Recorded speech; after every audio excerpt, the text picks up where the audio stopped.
ഇന്നലത്തെ ലാലേട്ടൻ്റെ Big Boss Malayalam season 7 weekend എപ്പിസോഡിനകത്ത് നടന്ന ഏറ്റവും പ്രധാനപ്പെട്ടൊരു കാര്യമാണ് ആദില നൂറിനെ പറ്റി അനീഷിൻ്റെ ഒരു അഭിപ്രായം പറഞ്ഞൊരു കാര്യം. അവരുടെ ജീവിത സാഹചര്യങ്ങളിൽ ഒരു അഭിപ്രായം പറയാൻ വേണ്ടി അനീഷ് ചെന്നുള്ള കാര്യങ്ങളൊക്കെ ഒരു ചർച്ച വിഷയങ്ങളെല്ലാം ഇങ്ങനെ പൊയ്ക്കൊണ്ടിരിക്കുകയാണ്.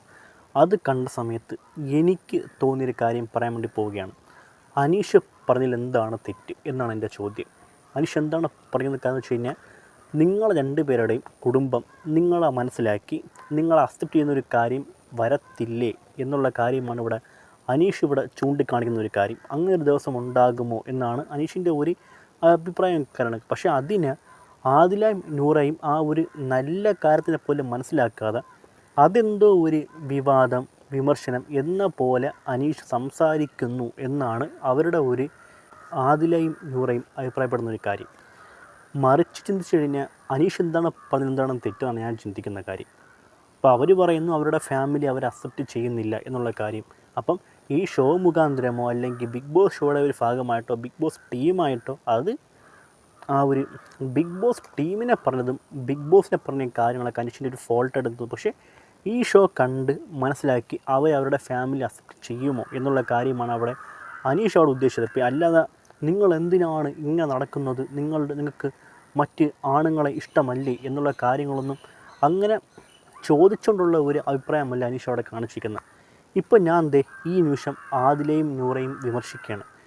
പോയ ദിവസം ഞാൻ ഒരു ഷോർട്ട് വീഡിയോ ചെയ്തായിരുന്നു. ആദിലയും നൂറയുടെയും ഒരു ജീവിതം, അവരുടെ ഒരു ലൈംഗികത, അവരുടെ ഒരു ലൈംഗിക ഇടപെടൽ, അതിനെയൊക്കെ ചോദ്യം ചെയ്യുന്ന പോലെ കുറേ പോസ്റ്റും കാര്യങ്ങളൊക്കെ വന്നു എന്നും പറഞ്ഞ് ഞാൻ അവരെ സപ്പോർട്ടായിക്കൊണ്ട് ഒരു വീഡിയോ ചെയ്തിട്ടാണ് ഞാനിപ്പോൾ എനിക്കിപ്പോൾ അവരെ വിമർശിക്കേണ്ട ഈ കാലത്ത് വന്നിരിക്കുന്നത്. അതായത് അവർ ഒരു കാര്യം കേൾക്കുമ്പോൾ അല്ലെങ്കിൽ അത് എന്താണെന്നുള്ള കാര്യങ്ങൾ വ്യക്തമായിട്ട് മനസ്സിലാക്കാതെ കരയാനും വിമർശിക്കാനും നിൽക്കരുത്. അനീഷ് എന്താണെന്ന് പറഞ്ഞതെന്ന് വെച്ച് കഴിഞ്ഞാൽ, നിങ്ങളുടെ ഒരു ജീവിത സാഹചര്യങ്ങളെയും നിങ്ങളെയും മനസ്സിലാക്കി നിങ്ങളുടെ പാരൻസുകൾ വരുമോ എന്നാണ് ഉള്ള ചോദ്യം. പക്ഷേ ഇവിടെ എടുത്ത സെൻസും കാര്യങ്ങളൊക്കെ വേറെ ആയിപ്പോയി. ലാലേട്ടൻ ഹോസ്റ്റ്, അദ്ദേഹത്തിനെങ്കിലും ഒരു വിവേക ബുദ്ധി ഉണ്ടെന്ന് ഞാൻ വിശ്വസിക്കുന്നു. ആ ഒരു കാര്യം ഉണ്ടെങ്കിൽ അദ്ദേഹം പോലും ഇതൊരു വിമർശനമാണല്ലോ അതിന് കൂട്ട് നിൽക്കത്തില്ലെന്ന് എനിക്ക് തോന്നിപ്പോയി. പക്ഷേ ഒരു കാര്യം പറയാണ്, അങ്ങനെ അനീഷ് ഇപ്പം അങ്ങനെ പറഞ്ഞ ഒരു കാര്യം ശരിയാണോ എന്നുള്ള കാര്യം പറയണമെങ്കിൽ നമ്മൾ പല കേരളത്തിലെ കുറേ കാര്യം നമ്മൾ അഭിപ്രായം പറയാറുണ്ട്. അപ്പോൾ ആ ഒരു കാര്യം വെച്ച് അനീഷിന് ഒരു അഭിപ്രായം പോലെ തോന്നി, അനീഷ് പറഞ്ഞു. പക്ഷേ അതൊരിക്കലും ഒരു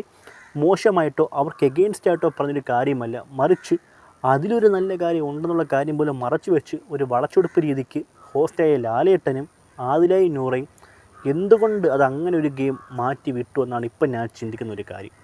അനീഷിൻ്റെ സ്റ്റേറ്റ്മെൻറ്റും കാരണം അങ്ങനെയാണ് വന്നിരിക്കുന്നത്. നിങ്ങളുടെ ഒരു ഇഷ്ടവും നിങ്ങളുടെ ഒരു ബന്ധവും നിങ്ങളെ കുടുംബം അക്സെപ്റ്റ് ചെയ്ത് നിങ്ങളോടൊപ്പം വരികയാണെങ്കിൽ അതെന്തോ നല്ലൊരു കാര്യമായിരിക്കും. പിന്നെ അദ്ദേഹത്തിൻ്റെ ഒരു ഫാമിലി ലൈഫിനെയും അദ്ദേഹത്തിൻ്റെ ഡിവോഴ്സിനെയൊക്കെ എടുത്ത് ലാലേട്ടൻ അവിടെ ഒന്നും പറയേണ്ട കാര്യമില്ല. അതെന്ത് അധികാരമാണ് ലാലേട്ടൻ പറയേണ്ട കാര്യങ്ങളൊക്കെ. അവിടെ ആദിലയും നൂറയുടെയും പ്രശ്നം പറയുകയാണെങ്കിൽ അത് മാത്രം പറയാൻ വേണ്ടി ശ്രമിക്കുക. അല്ലാതെ അനീഷിൻ്റെ ഡിവോഴ്സ്, കല്യാണം, അത് മറ്റുള്ളതൊന്നും പറഞ്ഞാൽ അങ്ങനെ ഇരിക്കുന്ന കാര്യങ്ങളൊക്കെ എന്നില്ല. ഞാൻ പറഞ്ഞുതരാം. ഇപ്പം അനീഷിൻ്റെ ഡിവോഴ്സിൻ്റെ കാര്യം ഉള്ളതെന്ന് പറഞ്ഞാൽ, അനീഷേ ഇങ്ങനെ ഇരുന്നാൽ പറ്റത്തില്ല, നമുക്ക് വേണമെങ്കിൽ ആ പെൺകുട്ടിയായിട്ടൊന്ന് സംസാരിച്ച് നമുക്കൊന്ന് ക്ലിയർ ആക്കാമെന്ന് പറയുമ്പോൾ വിവേകമുള്ള അനീഷ് പറയും അത് ശരിയാവത്തില്ല, അല്ലെങ്കിൽ നമുക്കൊന്ന് സംബന്ധിച്ച് നോക്കാം എന്നുള്ള കാര്യം. അല്ലാതെ വന്ന് പറഞ്ഞു വരാം നീ ആരടാ ചോദിക്കുകയാണെന്നൊക്കെ പറഞ്ഞ് അങ്ങനെ ലേബിൾ നിൽക്കുമെങ്കിൽ അതാണ് ഏറ്റവും വലിയ മണ്ടത്തരം.